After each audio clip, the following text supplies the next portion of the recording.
good evening, and welcome back to a corner of history where we explore how peasants in the Middle Ages slept through winter nights, layer by layer, in homes with straw beds and embers fading by the hearth, without fires kept burning all night for safety and rest.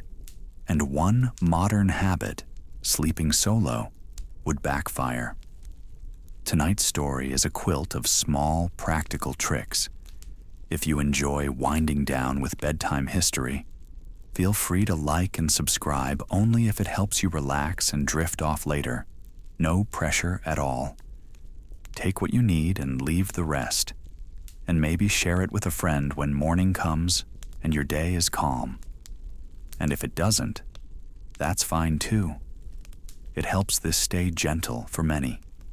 Tell me in the comments where you're listening from, what time it is for you right now, how the night feels there, and what the weather is like where you are.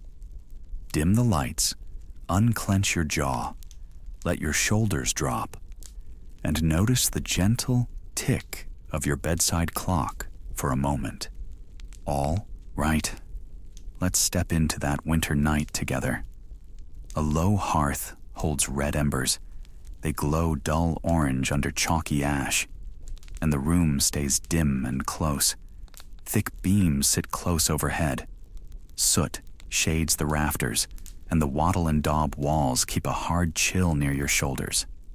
At one wall, a frost-framed tiny wooden shutter taps once, then settles. A narrow draft noses in, and a ribbon of smoke works upward toward the smoke hood. At the bed corner, a low rope frame waits. A sack of straw makes a lumpy mattress, and a folded wool blanket sits ready. Your fingers test the cover. It feels rough at first, then a little less cold. A child rustles under the blanket edge. Someone shifts on the other side, and the straw sighs. How do you actually sleep warm here? The house works like a slow-breathing animal. Low ceilings trap a shallow layer of warmth from the hearth. Small openings mean less wind. A short door pulls tight against a heavy lintel. Packed earth underfoot holds a day's heat poorly, so people lay rushes to soften the bite. The air smells of smoke and wool. Builders in places like this use what they have. Woven sticks smeared with clay make walls that block wind better than bare planks. Thatch sits thick on the roof, pinning down drafts and holding smoke long enough to take the edge off the cold beams. Some farms keep animals in a byre under the same roof, and their slow heat helps a little on the coldest nights. Think of it like camping in a sturdy tent inside a drafty barn. The hearth is not a furnace. It is a small, steady source that throws most heat to the nearest bodies and bedding. A louver, or smoke hole, lets the worst smoke escape, but it also leaks warmth, so shutters and vents stay as tight as the night allows. People learn the rhythm. Stoke before sleep. Cover the coals. Close the door fast. Keep the sleeping place low and tucked. Hands rub warmth into linen. Cloaks hang near the hearth to dry and to be pulled over legs. Feet find warm stones wrapped in cloth, lifted from the edge of the fire. The center of the room is busiest in the day, but now the safe warmth pools at the corners, where the beds sit and the walls are shielded by chests and benches. The middle stays cooler, and that is fine. You only need the bed space to be calm and warm enough. Noise stays small. The shutter answers the wind. The embers whisper. Wool scratches the skin, and breath makes a pale cloud for a moment before it fades. The cold is here, but it is managed, traded for rest with layers and habit. Start with the building itself and what warmth it could keep. An open hearth on hard-packed earth throws a low glow. Heat pricks your face near the flames, yet a few steps toward the doorway, the warmth falls away. A thin thread of smoke slips toward a dark rafters gap, and the room settles to a muffled quiet. A wattle and daub wall fills the spaces between timber posts, the daub packed with clay and chopped fiber. In winter, it dries and cracks, and tiny joints open where wood meets mud. The roof is thatch with a small louvre, so smoke wanders and only slowly finds its way out. Windows use wooden shutters, not glass, and the edges leak. You catch the tang of wood smoke in the air. Heat cannot spread evenly because the walls leak air and the roof bleeds warmth. Therefore, it clusters near the fire while far corners stay sharp. Smoke and drafts limited the room's warmth no matter how bright the embers looked. Door gaps and eaves act like little bellows for the flames. Fresh air keeps the fire alive, but pulls comfort out with it. It's like trying to heat a tent with a candle. Not exactly central heating. Cold presses at the edges where the wall meets the floor, and the floor hardens like a slab. A low ceiling traps the hot layer up by the rafters, so people down at bed height lie in cooler air unless they nestle close to the hearth. Families choose sleeping spots in the inner zone, away from the door and the thinnest outer walls. Mats and frames slide nearer to the hearth side, just far enough to dodge sparks and the thicker smoke plume. Backs turn toward a chest or a partition to blunt the draft. Shutters get pulled tight, door seams stuffed with straw or rags, and a board might stand as a screen. The last coals are banked under ash to hold a safe, dim heat. To stay warm, the bed had to do serious work next. Now, see what the bed itself adds when the room won't. A straw-stuffed tick rustles under a coarse sheet when you press your palm to it. This is the straw tick mattress, a sack of linen or hemp stuffed after harvest, then tied and turned so the fill sits even. Dry straw scent rises when the mattress shifts. The tick sits on boards or cords, not bare ground. Families refill it with clean straw when new bundles arrive, often in autumn after the fields are cut. Crunchy, but effective. Straw below, wool above, with a rough coverlet pulled tight at the edges. A wool blanket or coarse coverlet traps the night's heat and stops drafts from licking your neck. Rough wool brushes your wrist as you pull the cover up. You hear a faint squeak of rope bed cords as weight settles. A simple rope frame under the tick holds a grid of cords. People twist a bed key to tighten them when they sag. Edges get tucked hard along the sides to make a seal, and any spare cloth is laid over the feet where cold bites first. Straw works on simple physics. Because straw traps air pockets, therefore your body heat stays put. Bodies press shallow hollows into the tick, and the air inside slows heat loss. Think of it as budget memory foam made of plants. Fresh straw is springy, old fill packs flat, so the tick gets shaken, flipped, and sometimes opened for a new charge when it grows dusty. A clean sheet keeps stalks off skin and holds some dust. Some regions used chaff or heather when straw ran short. Simple bed curtains or hangings against drafts do quiet work. A rail over the bed holds linen, wool, or even sacking, and the cloth drops close to the mattress to block the moving air. The ember glow goes dim outside the fabric, and the air inside stays still enough to keep cheeks from stinging. A rolled cloth at the edge stops the gap from fluttering. Curtains also give a touch of privacy in a one-room house, and they save breath from chilling in every stray breeze. The hangings will not heat the room, but they cut drafts enough to steady the night. Cloth layers, Let poor houses borrow warmth they cannot spend on fuel. A rope bed, a straw tick, a wool blanket, and a pulled coverlet add up to a workable system in deep winter. Shared beds help too, as two bodies warm one small space faster than one. What you wear to bed matters as much as the mattress. The layering does not stop at the bed. It carries on with what you put on your body. A long linen shift slips over your head, the kind also called a chemise. You tug on a wool nightcap and feel the snug ring settle around your temples. Woolen yarn grazes your ear beneath the cap. Socks or simple foot wraps cover your feet. Foot wraps are just squares of cloth wound and tucked to make a quick, cheap sock. A spare cloak folds across the end of the bed, ready to pull up. A cloak's heavy edge tucks around cold toes.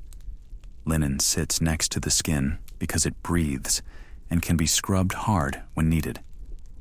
Wool sits on top because it traps air and stays warm even if the room is damp. Because fabric holds warmth near skin, therefore fewer blankets suffice.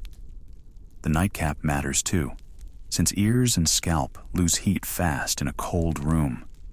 It's like sleeping in your light hiking base layer. Fashion took the night off.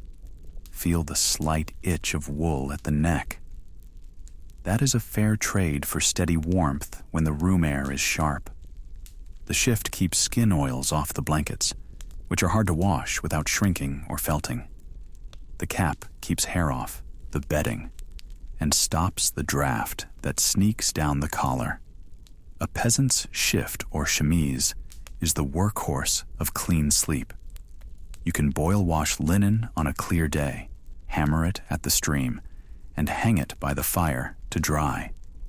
You cannot do that with thick wool blankets in winter without risk and time. Wearing the easy-to-wash layer in bed keeps the costly pieces cleaner for longer. A wool nightcap is not a fashion joke from paintings. It is cheap insurance against a sore throat and a cold skull. A simple knit or sewn cap hugs the head and ties under the chin if needed. Children wear them, grandparents too. If a hood served by day, a softer cap often took over by night to spare the neck from a stiff seam. Socks or foot wraps do more than warm. They spare bare soles from cold floors if someone has to rise in the dark. Foot wraps dry fast by the hearth and can be re-wrapped to hit a different spot, which keeps the skin from chafing.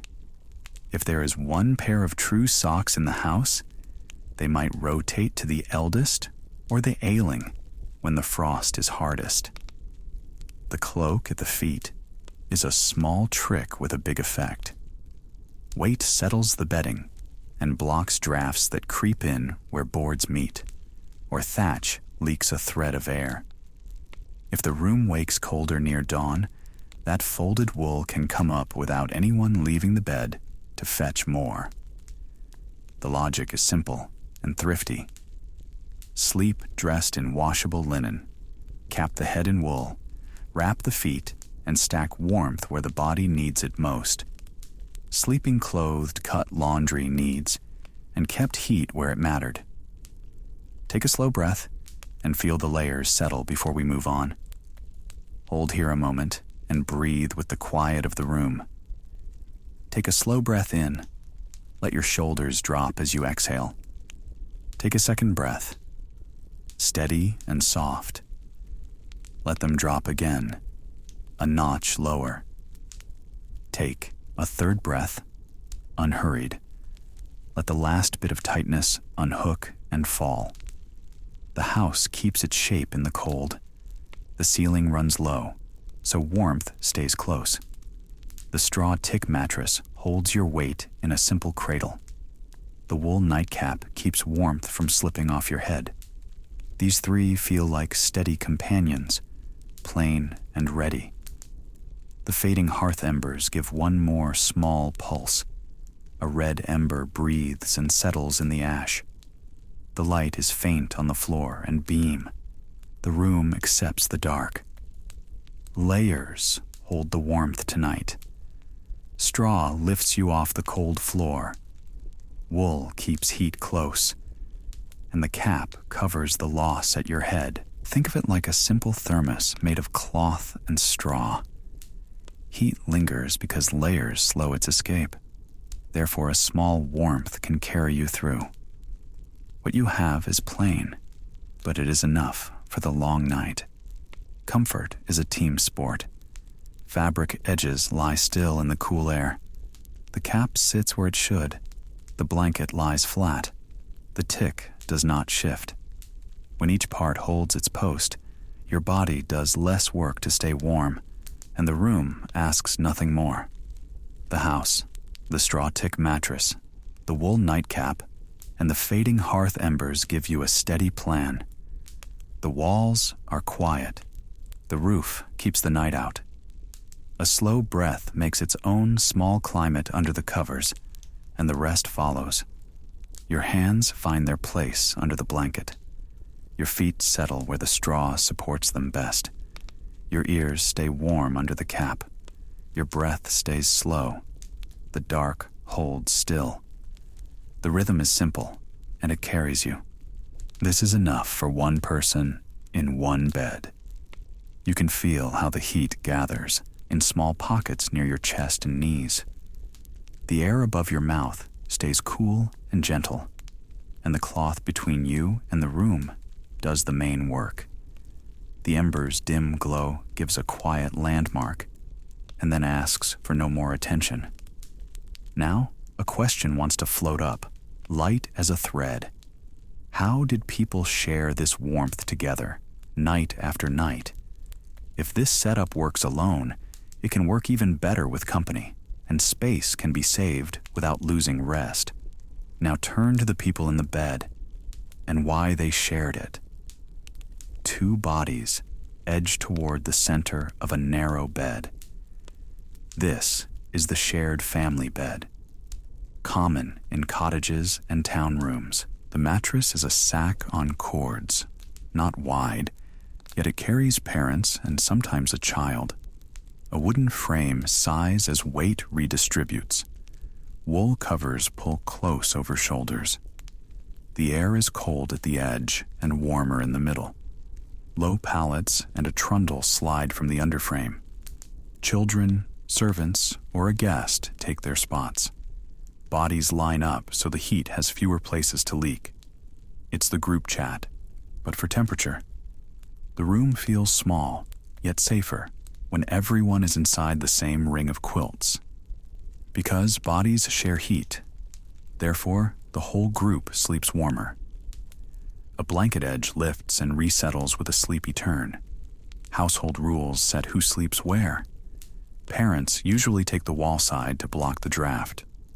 A baby may lie in a cradle by the bed, or between mother and wall, depending on custom. Older children, kin, or a hired hand, get the outer edge or the trundle. Same-sex sharing is common when space is tight. A traveler may be offered a slice of the bed, or a pallet near the hearth. Turning follows a quiet pattern so blankets stay put. Faces turn away and talk drops to whispers. Privacy took the winter off too. You hear soft breathing blend with the house's small creaks. Custom makes the sharing smooth. People learn where to place elbows and how to dodge a cold draft. The old lie near the center. The young take the edge, and a sick neighbor moves closer to warmth. The custom of bed sharing to conserve warmth is practical more than cozy. With 4 or 6 bodies in one room, the hearth can be banked low after supper and left to glow, which cuts fuel costs. Fewer logs are burned. Wood is hard to haul in winter and costly in towns, so each stick counts. Shared sleeping reduces risk too. A low fire means fewer stray sparks and less night tending. A child who wakes can be calmed with a hand on a shoulder. The household breathes together and keeps time with the same darkness. Some households sleep above storage or over the byre, where warm air rises from the floor below. Some warmth even came on hooves under the same roof. A plank loft sits under the rafters, while the cow and a few sheep settle in the byre below. You lie on the platform and listen to a hoof scuff and a quiet snort. Warm breath from below fogs the air near the floorboards. A low partition splits people from animals. Many homes keep both under one roof or add an adjoining byre with a narrow door. The divider is wattle or a short plank wall that blocks hooves but not warmth. The roommates don't talk, but they moo. A steep ladder rises to the sleeping platform. A ladder's rung feels smooth under your hand. The loft is only a little higher than the hall floor, yet it sits where the warmer air gathers. Because warm air rises, therefore those in the loft feel less chill. A smoke hole sits at the ridge to let the hearth's fumes creep out. Many peasant houses never had an efficient chimney, so a crude vent or louver in the roof does the job on still nights. The rafters are dark with soot. The air is hazy near the peak, yet lower by your pillow it thins enough to breathe. The byre below works like a slow stove. Cattle give off heat all night, and some of it drifts through gaps in the boards and into the loft. It's the medieval version of living over the boiler room. The gain is modest, but it is steady when the frost bites hardest.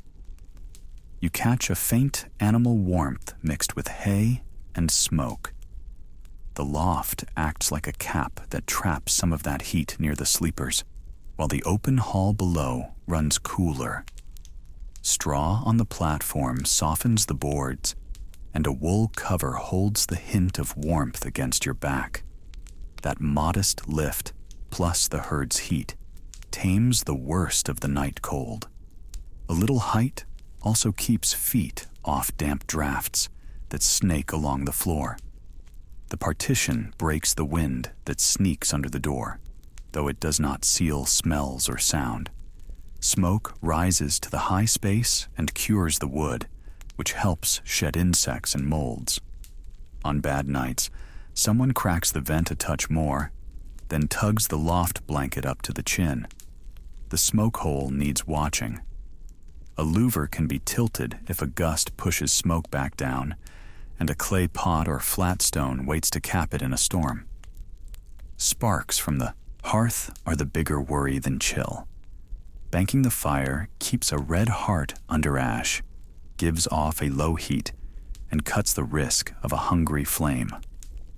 A shutter thuds closed on its leather hinge, and a chink is stuffed with straw to blunt the draft. A bucket sits near the hearth, a poker at hand, and the tinder box is tucked away from stray embers. The setup is plain, but the design is careful. Space, animals, and a vent work together to make thin comfort. With the space set, it's time to handle the night's last tasks for safety and heat. A poker scrapes the hearth and gathers the red heart of the fire. A flat shovel lifts ash and lays it over the coals, light and even. Ash dulls the orange to a deep glow. You hear a small hiss as a last twig settles to coal.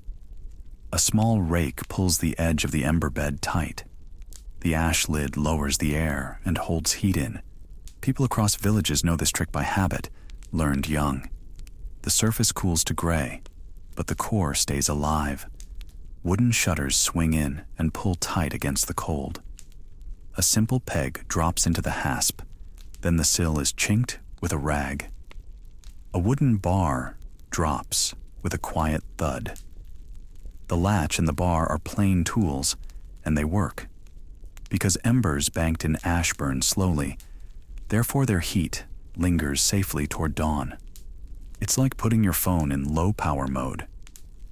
The energy stretch is the point. A small heat leaks into the room for hours. The smoke thins. The smell turns from sharp to soft. The thermostat is a stick. One quick tap lifts a corner of ash if the room feels too cold. One smooth pass settles the lid again. If the coals flare, the payoff is simple. Sparks stay under control. The warmth is steadier, and no one has to rise every hour to feed the flames.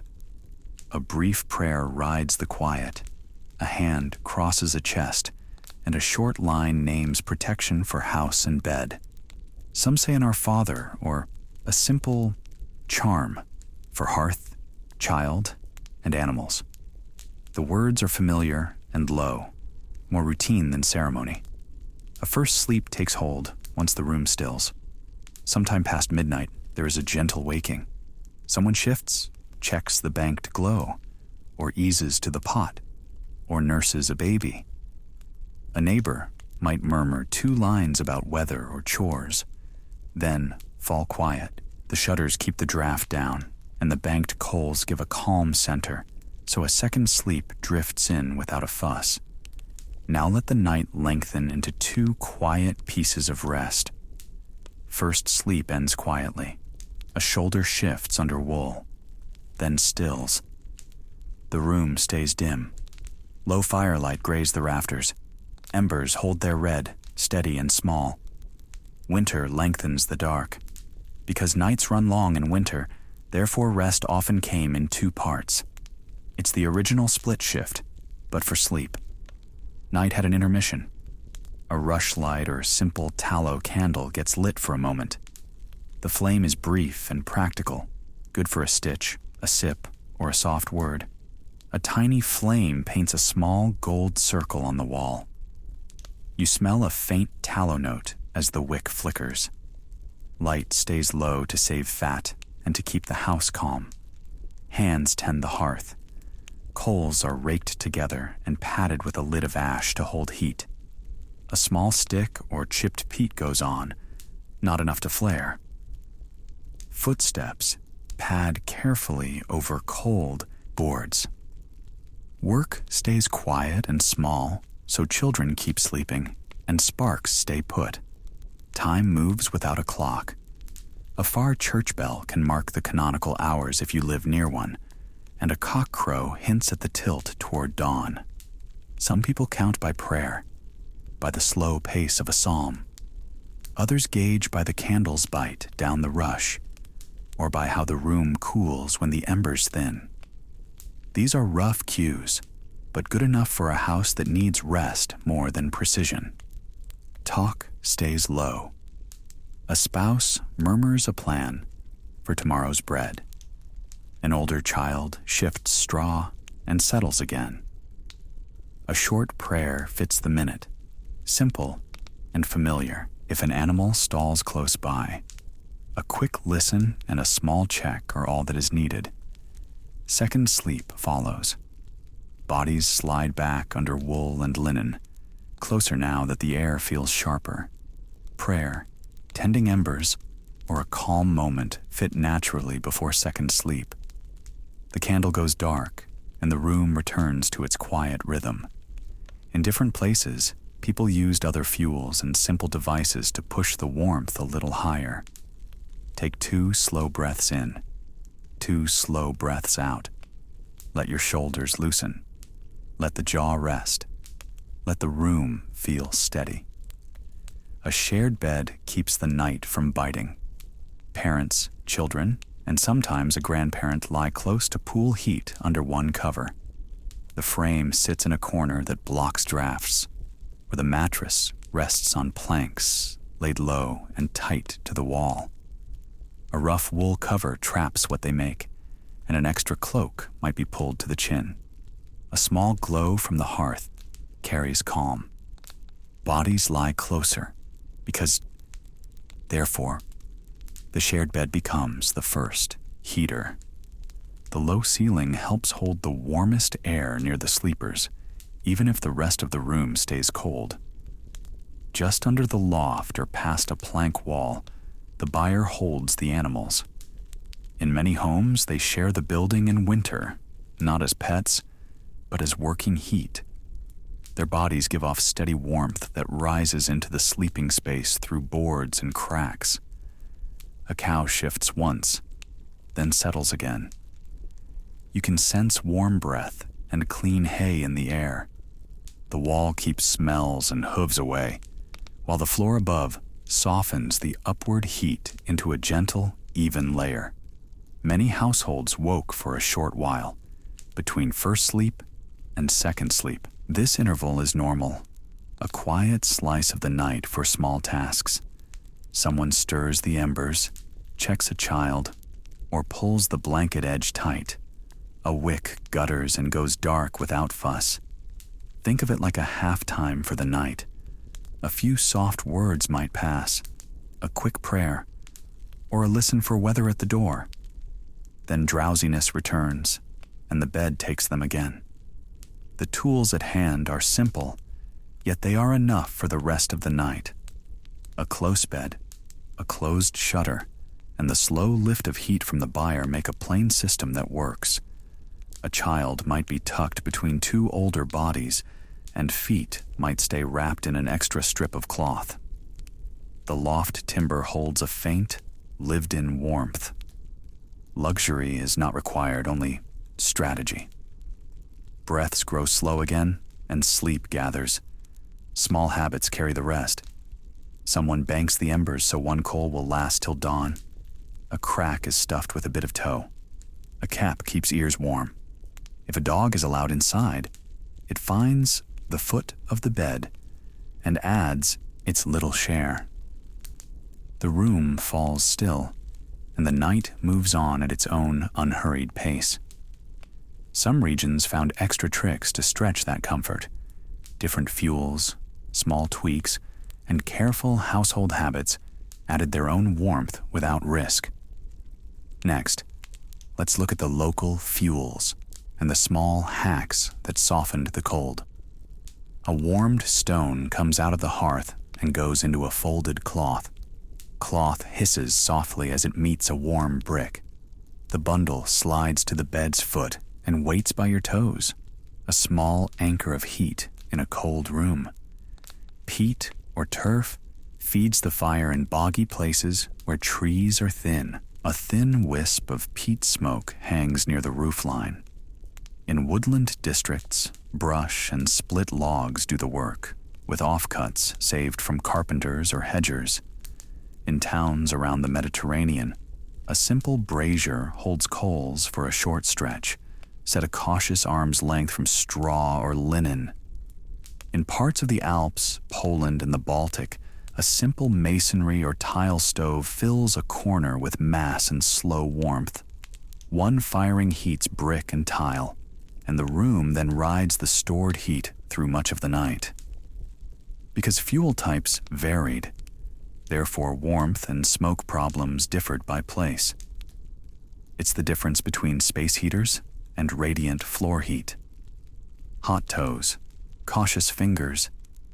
A gentle heat blooms under the blanket, then fades. A brazier gives quick comfort, but it eats air and can spill sparks if bumped, so doors crack and someone minds the pan. Coals burn quietly and make fumes, which is why a vent, a smoke hole, or a loose shutter stays open, even if that lets in a thread of cold. Peat blocks smoke heavy and long, so ceilings darken and rafters gloss with soot. But that same slow burn stretches scarce fuel. A masonry or tile stove demands more building and more fuel at once, yet it releases heat late and even, drying clothes on a peg and warming the wall by your bed. Families may even build a sleeping bench into the stove's side in colder zones, a safe warm perch with no open flame. Simple houses with only an open hearth bank, embers under ash, and keep fire small. Since big blaze means wasted wood and higher risk near straw. Those warmed stones and bricks are the quiet trick that links every region. A brick or river rock sits by the embers or inside an oven after bread, then gets wrapped and ferried to bed. It does not last long, but it takes the bite off, and you can swap it out once before sleep deepens. A pan called a bed warmer exists in later centuries, but in many humble homes, the solid stone is safer and cheaper. The routine becomes habit, matching a house's fuel to a body's needs in the hours before dawn. Small hacks like these raised comfort without burning costly wood all night. 1 stone for feet, a second for the chest, or none if the night is mild. A cap traps heat, and 2 people under one cover share it better than one. The stove or hearth is set to quiet mode, embers tucked and ringed by ash, so the place will not flare while everyone sleeps. Expenses fall, warmth rises, and the risk line stays low. By morning, the stone is cold and the room is cooler. Someone rakes the ash, frees a glow, and sets water near the edge to warm slowly. The cloth gets aired, the straw shaken, and damp wool pulled closer to the fire's next breath. With night finished, the bed and the house get reset for safety and use. Night ends. Next, see how mornings kept beds usable and houses safe. Small houses held heat close. Low ceilings trapped the day's warmth. Thick walls and a small hearth gave steady but modest heat, not a blaze. Embers glowed under ash, a dull orange, and smoke thinned to a faint smell. Layered beds did the work. Straw lay under to lift bodies from the cold floor, wool and linen stacked over, with cloaks added when nights bit hard. The rustle of straw and the weight of blankets made a quiet shelter. Shared warmth filled the rest. Families slept close, sometimes in a single frame, sometimes on pallets side by side.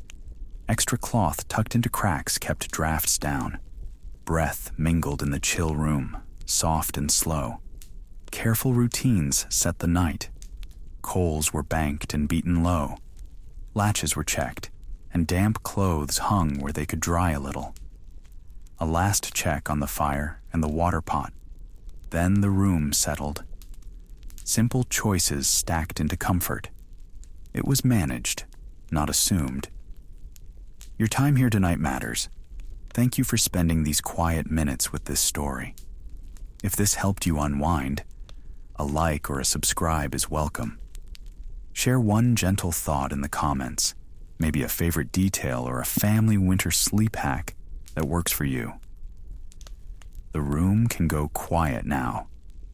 Let the last ember fade to a soft red dot and rest. Let your shoulders fall and let your breath find an easy pace. Good night.